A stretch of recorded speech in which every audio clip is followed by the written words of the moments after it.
Welcome back, guys. I have another video for you. I happened to run into this guy's channel in which he was talking about absent fathers and also fatherless homes.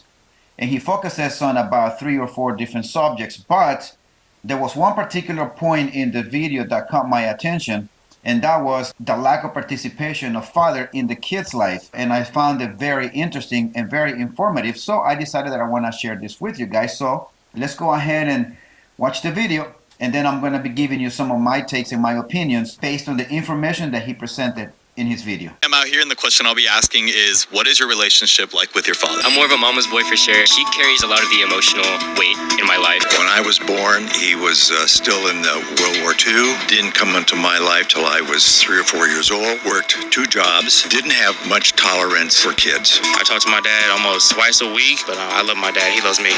My father was an alcoholic. Hardly spoke to me, but never laid hands on me. Never abused me. This is a man who had all the men in his wedding party die in Vietnam, lost most of his friends in Vietnam, and then he got sober when my mom died. I finally said to him, listen, I'm done with you. She's dead. We don't have anything left to talk about, you and I. And with this in mind, I have 2 questions for you. The first one, how was your relationship with your father as you were growing up? And the second question is, how is your relationship with your father currently, if your father is alive? I'm asking you these questions because something that we might have to consider when we become fathers. So with that in mind, I was curious about the outcome between the divorce lawyer and his father and how I could apply it to my own struggles with my father. About a year or 2 later, he was really a different person. He would send me text messages like, I'm so proud of you. And I remember I was like, yeah, you. You want to have a catch now? Come on, man. I learned how to not need that. And then I realized, yeah, that's my stuff. And that's not healthy to carry around. So I worked through it. We've developed in the last 4 or 5 years now, since that, we have a very lovely relationship. I see him differently now.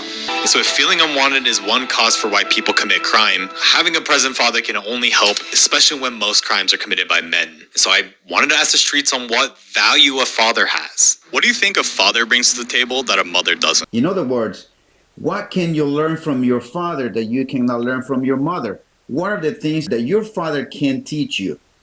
And one of the things that I have learned from personal experience, what our father teaches us is how to work. It's how to be a man. It's how to step to that role. The things that we need to do to improve ourselves, to be a provider, a protector, and also leadership. A mother can tell you what the things are, but it is a whole different story when you are learning it directly from your father or from a father figure. What your role in life truly is, being coached, and you are also being shown on how to do those things. This is the one thing that, in my opinion, is something that a mother cannot teach you as a mother, how to be a father. How to fix your car or something, or gardening outside. So we do a lot of the manual tasks together. I don't know. My mom was kind of just the head honcho of the house, and he's there for support. I guess we all can tell what the dynamics of that house is by her response, and also who wear the pants in the house. My dad was the breadwinner. He's very stable, logical. Well, it's sort of like, what does a man bring to a relationship? What does a woman bring to the relationship? When you find someone to marry, look at the relationship she has with her father, because that's her role model, and that's the relationship she's going to have with you. This man hit the nail on the head. I have said the exact same thing on another video. When it comes to screening the woman that you want to bring into your life, and one of the things that you need to pay attention, the relationship that she has with her father, and also you also need to pay close attention what the dynamics in the house that she grew up with, because she's going to want to model her new marriage with you based on the way that she grew up. And so whether due to divorce or absence, clear husbands and fathers have distinct roles and impacts. Mothers with absent or distant husbands are not only at a higher risk of developing antenatal depression, but fatherless children are also at risk. Girls without fathers are 8 times more likely to have teenage pregnancies, while fatherless boys often exhibit aggression, delinquency, and an increased likelihood of committing a crime. And so oftentimes having a father or not can either set you ahead or set you behind. I wanted to focus on exploring what's What's exactly causing this crisis? I think people need to stop having children. They want to have kids as an accessory. It's expensive, and there is a lot of pressure on the man to bring money to the table, and that could be another thing that scares a lot of men. They need to stop having kids. The answer that she gave is very interesting because remember, the dynamics of her house, her mother was the one that wore the pants in the house. Lack of strong marriages, the family unit isn't as tight anymore. And now we can listen to her response. She grew up in a household where the father was the one that was bringing the bacon in.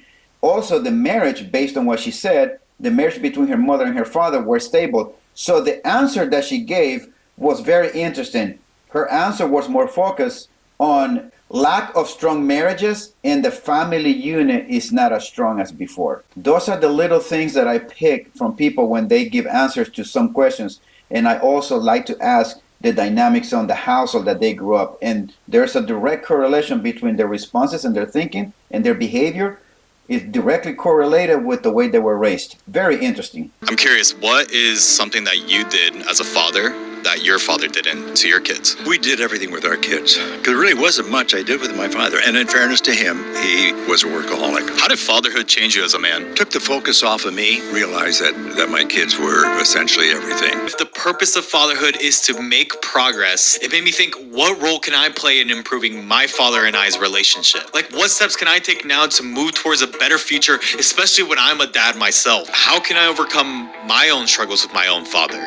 Growing up, my dad was by no means an alcoholic or abusive. In fact, quite the opposite. He was always there for me and really gave me a great childhood. But like I'm sure some of you watching can relate, as I've gotten older, I've realized that I've never had that type of relationship that I've desperately wanted as a kid from a father. How can he have a broken relationship with his father when his father treated him nothing but good, gave him a good childhood, as he said?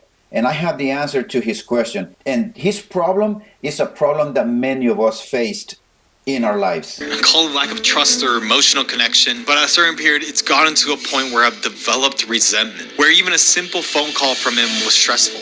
And in many ways, it's come a long way, but it's been 7 months since I've even visited or talked to him on the phone. How can it be possible to be resentful towards your father who gave you a good life?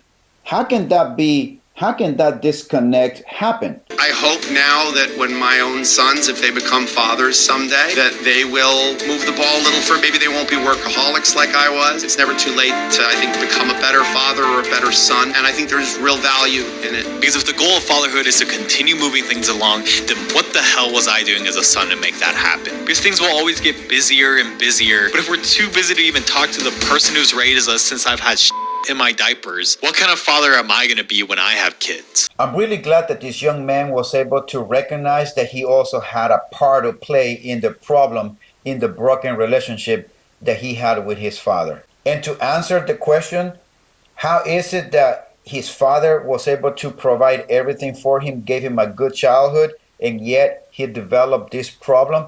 The answer is very simple. Many of us have the same problem that this young man has. The reason why he has this resentment toward his father, because his father, I can assure you that he got up very early in the morning and went to work, and all he did was to work and work and work and ensure that he had a good childhood, provided a roof over his head, clothes on his back, and food on the table, at the expense of him being at work. Gave him a good childhood, but he was a father who was absent, who was out working, trying to put food on the table. And I'm sure this young man, as many of us, you and me, can relate to him. We have a lot of memories of our mothers, and yet we have very little memories of our fathers because they had to step up and be the provider, and then they went out and went to work. The problem is that now when we are stepping into our father's role, now that we have kids, now we're realizing that we also have to provide and protect and to lead. And part of the provision is that we have to leave our house and provide for our kids. Our kids are going to be resentful towards us just as we were resentful towards our father. This cycle continues. And the question is, how can we break this cycle? I can tell you the thing that I did in my life. When my kids were little, from 0 to 4, I slaved myself to work, and I worked long hours, even weekends. I needed to have money saved so that I could have a more stable life. And why did I pick 4 years? I remember when I first started having my memories was around 4 or 5. So I decided that the first 4 years I'm just gonna work a lot, since the kids don't have any memory of you leaving to go to work or coming home anyways. So might as well just take advantage of that period of time to make as much money and to save as much money, so I didn't have to work a lot when they turn 5. The other thing that helped me also break that cycle is that because I got married young and I started having kids young, I was able to do a lot of activities with them. We have done a lot of rappelling, hiking, biking, skydiving, sports, you name it. Because I still have the strength and the energy to do all of those things. That's just one thing that I did to break that cycle.